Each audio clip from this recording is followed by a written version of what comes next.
Saya awali. Assalamualaikum warahmatullahi wabarakatuh. Waalaikumsalam warahmatullahi wabarakatuh.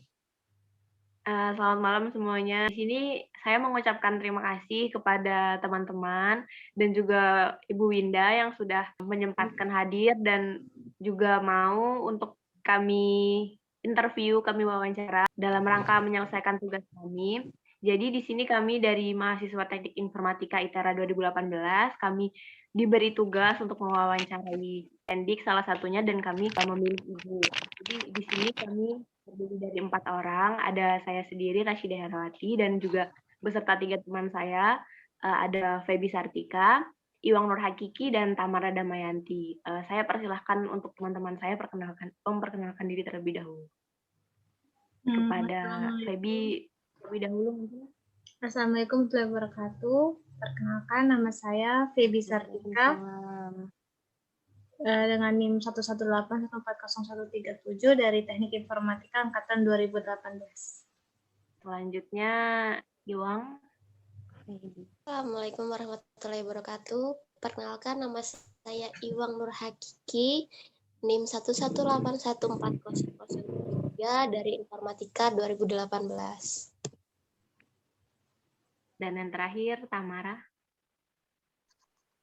Assalamualaikum warahmatullahi wabarakatuh. Perkenalkan, nama saya Tamara Damayanti dengan NIM 1181469 dari Teknik Informatika 2018.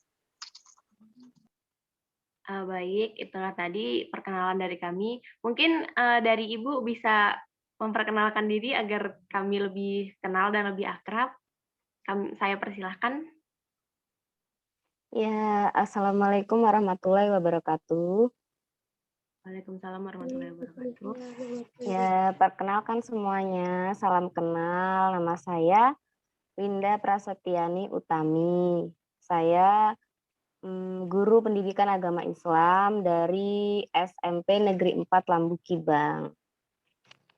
Di sini kami akan mengajukan beberapa pertanyaan yang mungkin akan diajukan oleh teman saya. Nanti kami mohon bantuannya, Ibu, untuk menjelaskan secara detail mungkin kepada Boleh. saya persilahkan. Sebelumnya, apa kabar Bu Winda? Alhamdulillah baik. Baik ya Bu ya. Jadi tadi Bu Winda kan sudah menjelaskan bahwa Ibu adalah guru dari SMP Negeri 1 Negeri 4. Negeri 4 ya. Dan mengajar mata pelajaran pendidikan agama Islam ya Bu? Iya. Ya.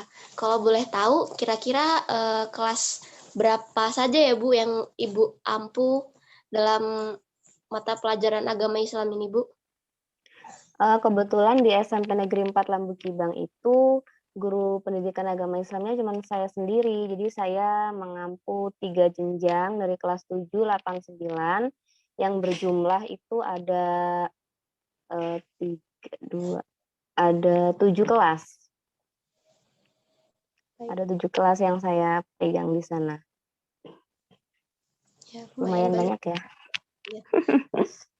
Kita kan sekarang lagi di kondisi pandemi nih Bu ya.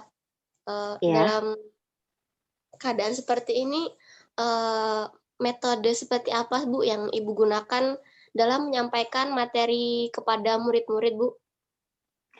Iya, si pandemi ini jadi terbatas semuanya ya untuk menggunakan metode yang sebenarnya bisa memaksimalkan pembelajaran, tapi di masa pandemi ini kita harus sebagai guru saya harus bisa mengatur waktu sehingga semuanya bisa berjalan lancar. Salah satunya metode yang sering saya gunakan itu metode discovery biasanya kan, yaitu bisa mereka menemukan masalah sendiri dan menyelesaikannya. Saya mungkin bisa mendampingi mereka gitu, terus memfasilitasi mereka dengan menyiapkan berbagai macam media pembelajaran supaya mereka tuh lebih cepat paham dengan materi yang saya sampaikan.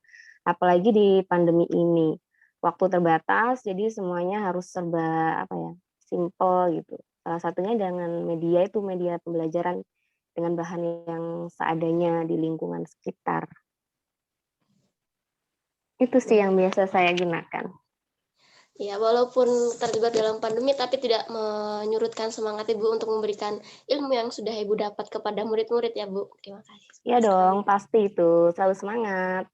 Ya, Bu. Mungkin pertanyaan selanjutnya rekan saya, Bu, yang akan menyampaikannya. Terima kasih, Bu. Oke. Sama-sama. Hai Ibu, saya Feby ingin bertanya, Ya, Feby. kira-kira di masa pandemi sekarang, apa ada kesulitan nggak Bu yang Ibu temui dalam mengajar? Kesulitan ya pasti ada ya. Tadinya pertama kesulitan itu dalam pembagian waktu. Yang tadinya 1 jam itu bisa 45 sampai 50 menit, sekarang itu terbatas. Hanya 30 menit. Jadi sangat terbatas sekali, kemudian materinya banyak, jadinya bingung mau mengkondisikannya gimana, itu sih tantangannya. Terus masalah apa ya, metode tadi udah ya, kemudian mereka itu tuh belajarnya di shift, jadi nggak boleh full gitu di kelas. Jadi mereka itu dibagi misalnya ganjil genap gitu, nggak semua siswa itu bisa masuk dalam lingkup kelas.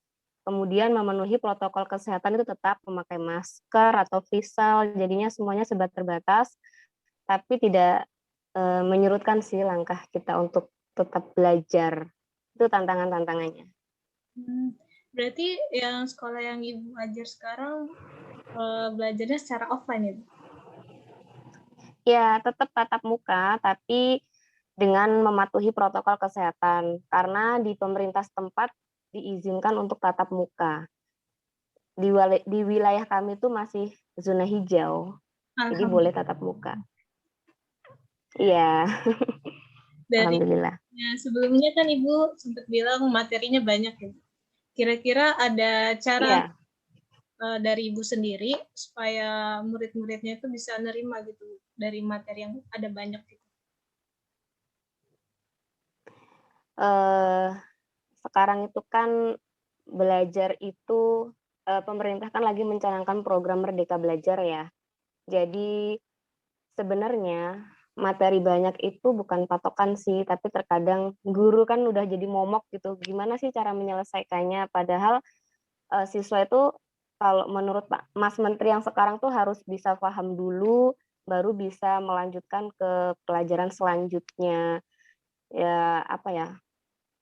Jadi sih sebenarnya saya mengajar sesuai dengan waktu aja sih. Kalau misalnya memang nggak selesai atau nggak bisa sampai semuanya dipelajari, jadi ketika ulangan berlangsung yang dikoreksi ya hanya yang dipelajari saja. Itu sih dari pengawas saya mengatakan seperti itu, pengawas SMP. Jadi kalau misalnya materi ini belum sempat selesai tuh nggak apa-apa Bu, yang dikoreksi itu hanya materi yang Ibu sampaikan. Karena sekarang siswa itu nggak hanya dituntut untuk nilai aja, jadi sikap juga harus diperhatikan. Nggak hanya prestasi akademik aja, jadi sesuai dengan apa yang sudah disampaikan gurunya. Berarti nggak fokus ke materi aja gitu ya Bu ya? Iya, jadi guru tuh nggak hanya mendidik, nggak hanya mengajar, tapi juga mendidik siswa. Sosial emosional juga harus dikontrol siswa itu semuanya. Oke Bu, mungkin pertanyaan selanjutnya bisa disampaikan oleh teman saya. Oke. Baik, Bu. Assalamualaikum, saya Tamara. Akan Salam. pertanyaan lagi. Kan ini offline ya, Bu, tapi walaupun offline kan cuma setengah gitu yang masuk ke kelas. Iya, betul. Ada nggak sih, Bu, murid-murid yang ngeluh, kok jadi kayak gini, atau nggak bisa bebas lagi, jenuh lah, segala macam gitu. Kapan bisa kayak biasanya gitu? Ada nggak sih Bu yang kayak gitu? Iya, pasti banyak siswa yang berkeluh kayak gitu, ingin belajar kayak biasanya, bareng-bareng sama temennya. Ini kok pandemi nggak selesai-selesai ya Bu ya, kapan selesainya? Kita belajarnya nggak bebas kayak dulu, nggak ada ekskul, drum band, pramuka, dan sebagainya. Mereka kayak merasa terkungkung gitu kan dengan pandemi ini. Hanya menerima materi seadanya. Kemudian mereka kan belajar, sehari enggak tuh. Karena kan misalnya hari Senin shift ganjil, hari Selasa shift genap. Berarti yang shift ganjil ini nggak sekolah. Jadi sehari sekolah, sehari enggak. Nah, selama mereka di rumah itulah nanti daring dapat dari tugas guru yang di hari Senin itu. Jadi guru itu tetap memberikan tugas di rumah untuk belajar walaupun mereka tidak sekolah. Jadi itu sih untuk mengantisipasinya. Mereka banyak sekali pertanyaan-pertanyaan atau keluhan gitu, terutama pakai masker lah gitu kan. Masker ini yang sering mereka keluhkan. Jadi kayak ngap atau apa gitu mereka. Cuci tangan pakai sabun, hand sanitizer setiap hari. Kemudian nggak boleh jajan, kan kalau pandemi itu nggak boleh jajan. Jadi kantin semuanya tutup. Mereka diharuskan membawa tumbler sama bekal masing-masing, alat makan masing-masing kayak gitu. Banyak yang ngeluh lah pasti. Terus gimana nih Bu cara Ibu buat memotivasi murid-murid supaya tetap semangat belajarnya walaupun ya ada batas-batasannya dalam belajar mengajar gitu?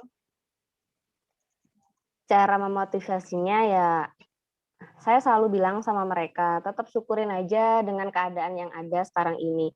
Ambil aja hikmahnya. Dengan mematuhi protokol kesehatan juga hidup kita akan terjamin sehat, kebersihan selalu dijaga, itu kan.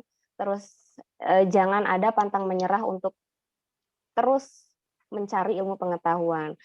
Karena tanpa ilmu pengetahuan hidup kita nggak akan apa ya, nggak akan cemerlang ke depannya gitu. Tetap kalian semangat, raihlah mimpi-mimpi yang kalian inginkan nantinya. Jangan hanya karena pandemi kalian langsung putus asa kayak gitu sih. Setiap hari sih saya kasih motivasi kayak gitu. Kalau setiap mereka ngeluh gitu. Bahkan setiap masuk pembelajaran pun mereka menginginkan, Bu, mana kata motivasinya gitu. Selalu nagih gitu. Kata motivasi saya juga heran. Oh bisa ya ada gitu anak-anak yang punya inisiatif kayak gitu selalu menagih kata motivasi dari gurunya. Ini sangat luar biasa sih. Kira-kira ada penurunan nggak nih Bu terkait prestasi murid-murid di sekolah? Ada nggak ya? Ada sih pasti. Ada. Tapi beberapa siswa aja yang memang dia tuh sebenarnya nggak seberapa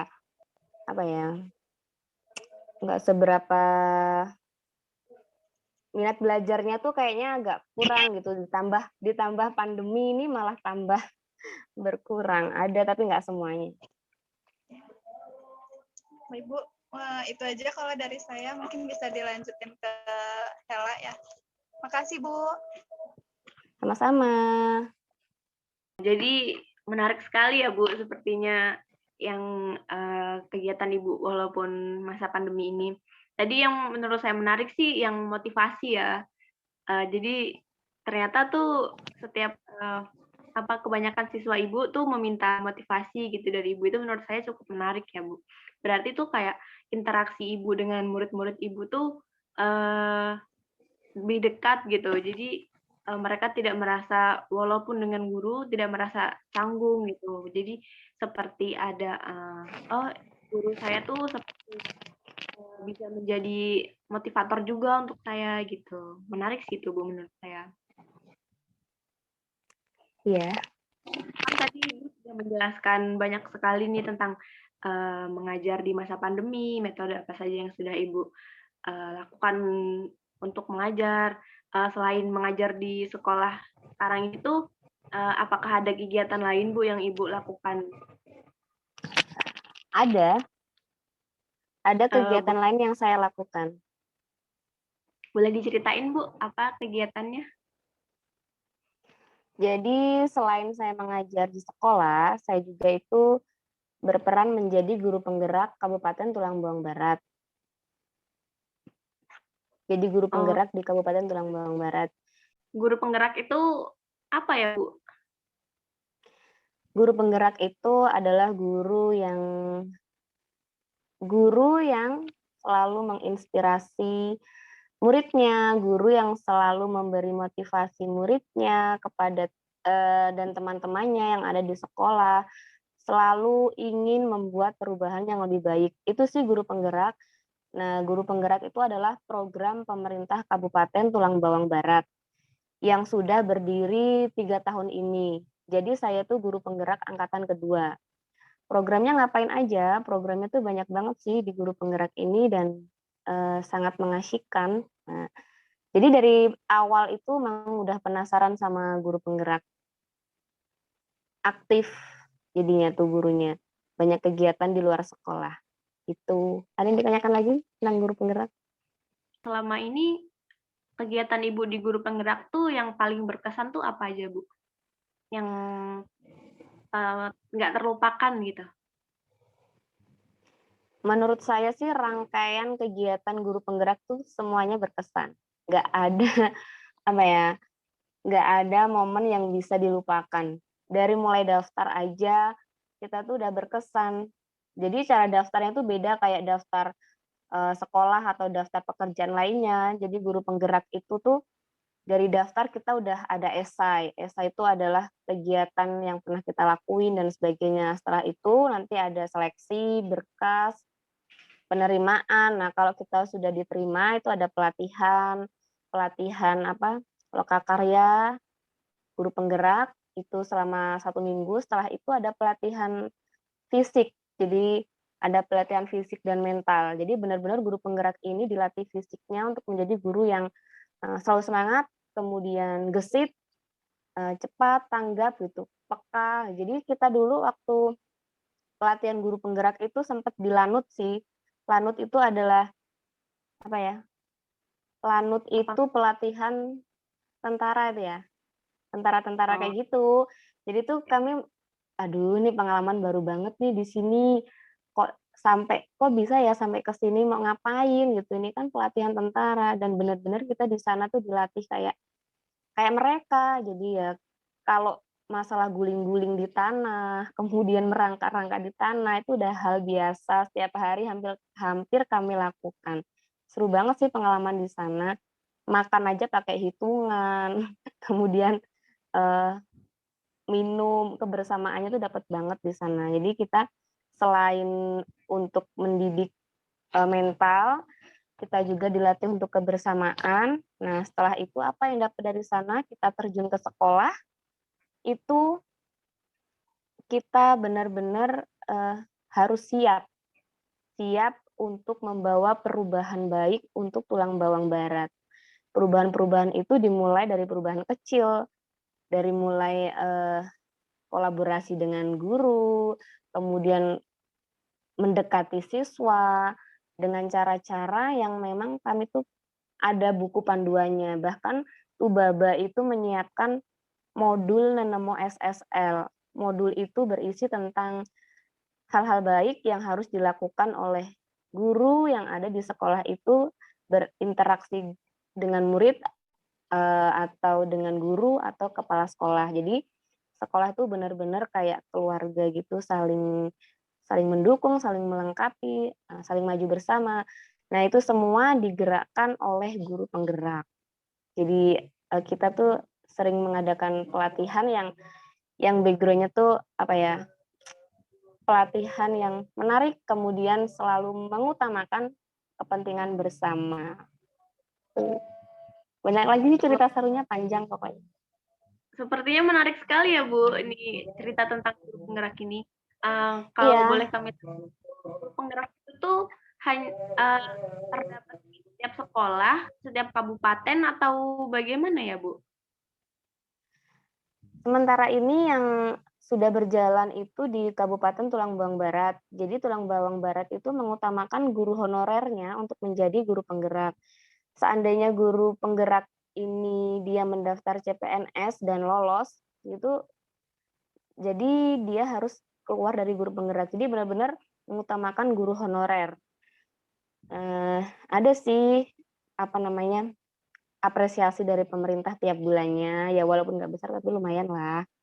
Terus di guru penggerak ini saya benar-benar merasakan perubahan yang luar biasa, yang awalnya kita tuh nggak semangat, malas-malasan ngajar itu bisa semangat, kemudian yang tadinya kurang disiplin jadi disiplin. Terus kalau yang masa pandemi ini yang sangat mengesankan adalah cara membuat video di-upload ke YouTube. Ini benar-benar mengesankan, nggak pernah sama sekali buka YouTube, tiba-tiba suruh buat YouTube dengan video yang ya kayak gitulah, membuat media pembelajaran atau apapun itu. Dan kami semua guru penggerak itu memecahkan rekor. Jadi selama pandemi kami mempunyai sekitar hampir 3.000 video pembelajaran. Wow, itu luar biasa Wah. sih. Jadi untuk sementara ini hanya ada di Tulang Bawang Barat ya, Bu, untuk guru penggerak ini? Iya, pemerintah sih mengadakan sih guru penggerak nasional, dan saya pun lagi mengikuti nih pelatihan guru penggerak nasional, belum lolos, masih calon guru penggerak nasional. Wah, Mudah-mudahan aja lolos, doain aja. didoakan semoga lolos ya, Bu, ya. Iya dong, doakan terus. Amin. Dengan sepertinya tuh cerita Ibu ini menarik sekali ya, Bu. Sangat Karena menarik. banyak kegiatan juga. Mungkin dari teman-teman ada yang ingin ditanyakan lagi? Atau Ayo tanya dong, soalnya kan menarik banget nih program baru banget dari pemerintah, masalah guru penggerak nasional juga dari Mas Menteri. Ini baru dicanangkan, jadi duluan tuh baba ya daripada pemerintahnya duluan tuh baba. program dari guru penggerak ini tuh yang selalu Ibu terapkan untuk mengajar di sekolah begitu ya, Bu? Atau Iya. Jadi ilmu yang saya dapatkan dari guru penggerak ini selalu dong saya terapkan di sekolah, kebiasaan-kebiasaan baik seperti membawa tumbler, membawa bekal dari rumah itu sudah menjadi budaya Tulang Bawang Barat. Untuk mengurangi sampah plastik, jadi kami sudah sepakat membawa itu, bekal sama tumbler setiap hari, kemudian menyanyikan lagu Mars tu Baba setiap berjemur, terus kami menyediakan tempat cuci tangan di setiap kelas. Jadi mereka nanti setelah makan itu bisa cuci tangan, cuci alat makannya sendiri. Kemudian media pembelajaran, itu tiap guru membawa media pembelajaran untuk belajar di kelas bersama anak. Jadi anak itu bisa belajar sambil bermain. Bermain, gimana sih? Ya gitu ya pokoknya ya. Jadi mereka nggak bosen di kelas itu. walaupun di masa pandemi seperti ini kan, jadi dengan banyaknya kegiatan seperti itu, diharapkan siswa mampu lebih bersemangat lagi untuk belajar di kelasnya, begitu ya Bu ya?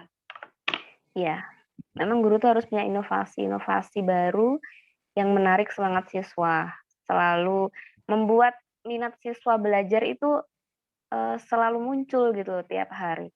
Wah, besok Bu Winda bawa apa ya? Besok Bu Winda bawa media apa ya? Gitu. Kayaknya tuh kedatangannya ditunggu-tunggu itu sih. Yang pingin saya lakukan untuk siswa saya. Dengan banyaknya kegiatan Ibu yang sudah Ibu jelaskan tadi, harapan Ibu ke depannya nih untuk mungkin untuk kegiatan belajar mengajar ataupun untuk harapan ke depannya Ibu sebagai guru penggerak ini Bu, bagaimana?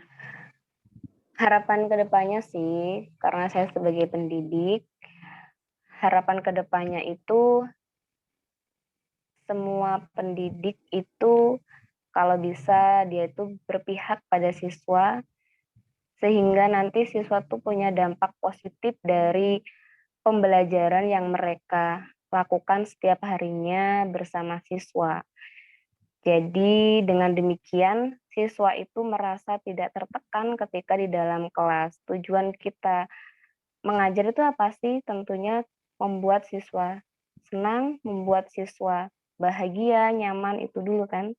Baru kalau siswa udah bahagia, insya Allah mereka bisa menerima pembelajaran yang kita lakukan, yang kita sampaikan.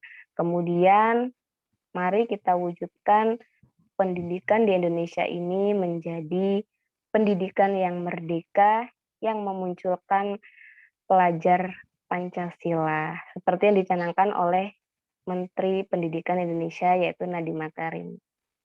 Itu aja, semangat terus.